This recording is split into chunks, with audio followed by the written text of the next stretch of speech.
Ads और e commerce के passive income ideas हम इस वीडियो में देखेंगे, ताकि आप multiple streams of income generate कर सके और रिच बन सके। तो पहले हम 3 आइडियाज देखेंगे और बाद में उनका एनालिसिस करेंगे। Number 1, affiliate marketing. मान लीजिए आप एक व्हाट्सएप ग्रुप का पार्ट हैं, मेंबर हैं, जहां पर आप सारे फ्रेंड्स बुक्स के बारे में डिस्कस करते हैं, एक दूसरे को बुक्स रेकमेंड करते हैं, और आपको कोई एक बुक पसंद आई है तो आप उस ग्रुप पर वो बुक रेकमेंड भी कर देते हैं और साथ ही में उसका एक अफिलिएट लिंक भी शेयर कर देते हैं। तो अगर कोई आपका फ्रेंड उस लिंक पर क्लिक करके वो बुक परचेज कर लेता है, तो उस बुक की प्राइस में से आपको भी एक छोटा सा पार्ट मिलेगा।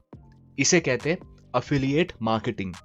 तो आपने देखा होगा सोशल मीडिया प्लेटफॉर्म्स पर सेलिब्रिटीज होते हैं जिनके मिलियंस ऑफ फॉलोवर्स होते हैं, वो लिंक्स शेयर करते रहते हैं, तो वो लोग पैसिव इनकम अर्न करते हैं इससे।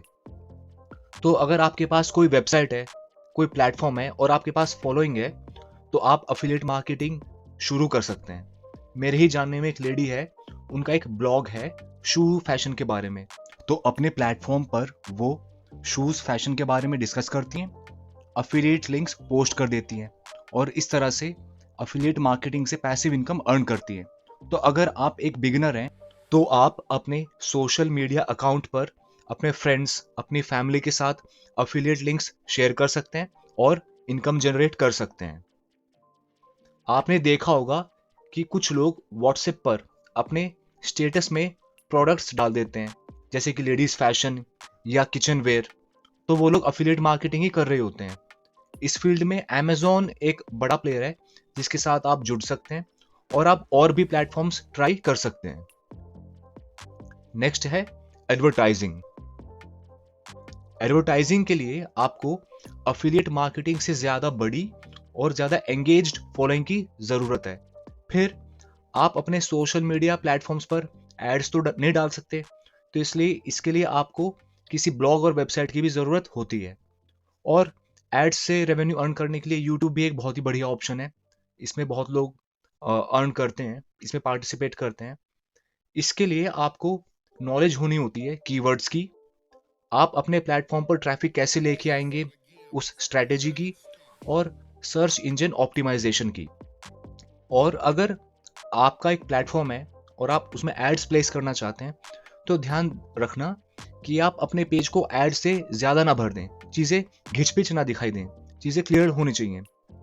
Then Google AdSense one of the largest advertising companies है, वेल नोन है, आप इसके साथ पार्टिसिपेट कर सकते हैं।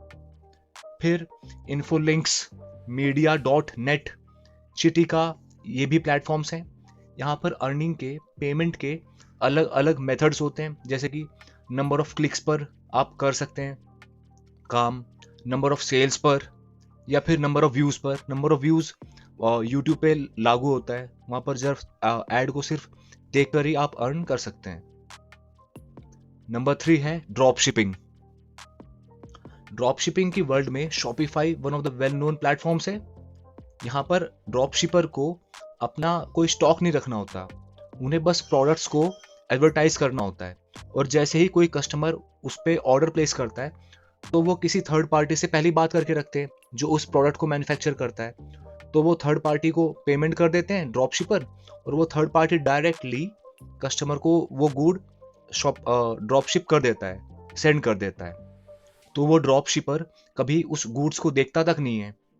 नॉर्मली एक प्रोडक्ट को सेल करने का जो मॉडल होता है वो ऐसे होता है कि पहले एक मैन्युफैक्चरर उसको बनाता है, फिर वो होलसेलर के पास जाता है, होलसेलर से वो गुड्स रिटेलर के पास जाते हैं, और रिटेलर से कंज्यूमर्स उसको फाइनली परचेज करते हैं। तो ड्रॉप शिपर जो ये बीच के मिडिल मैन है, इनको हटा देते हैं। एक ड्रॉप शिपर अपने पास कंज्यूमर्स को लेकर के आता है अपने प्लेटफॉर्म्स पर, जो उस प्रोडक्ट को बाई कर सके, और फिर जब कोई ऑर्डर प्लेस होता है तो मैन्युफैक्चरर को बोल देता है कि डायरेक्टली उसको आप ड्रॉप शिप कर दो।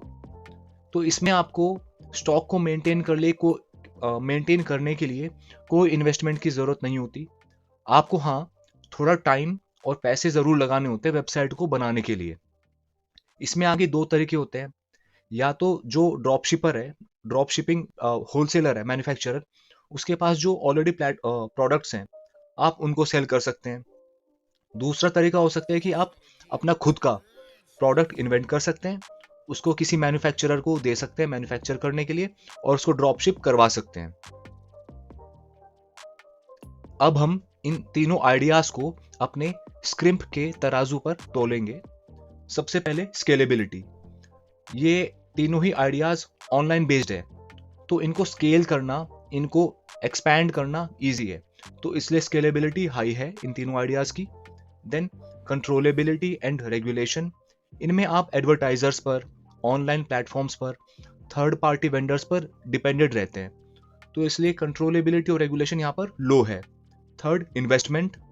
यहाँ पर आपको थोड़ा टाइम और थोड़ा सा पैसा इन्वेस्ट करना होगा, ज़्यादा इन्वेस्टमेंट की यहाँ पर रिक्वायरमेंट नहीं है। Then marketability. इनमें ना तो आपको बहुत ज़्यादा मार्केटिंग करने की ज़रूरत है, क्योंकि जो ऑनलाइन प्लेटफॉर्म्स हैं इनके ऑलरेडी कस्टमर बेस होता है। फिर आप चाहें तो थोड़ा सा मार्केटिंग कर भी सकते हैं अपने सोशल मीडिया प्लेटफॉर्म्स पर, दुनिया को बताने के लिए कि आपका ऐसा प्रोडक्ट है, तो मार्केटेबिलिटी यहाँ पर मीडियम है। पैसिविटी पे आए तो यहाँ पर एक बार आप अपना सिस्टम बना लेते हैं तो बाद में उसको मेंटेन करना बहुत ही ईजी है, तो पैसिविटी यहाँ पर बहुत ही हाई है। तो पोर्टफोलियो इनकम से पैसिव इनकम अर्न करने के तरीके जानने के लिए आप इस वीडियो पर क्लिक करें, लेकिन उससे पहले आप चैनल सब्सक्राइब करना ना भूलें।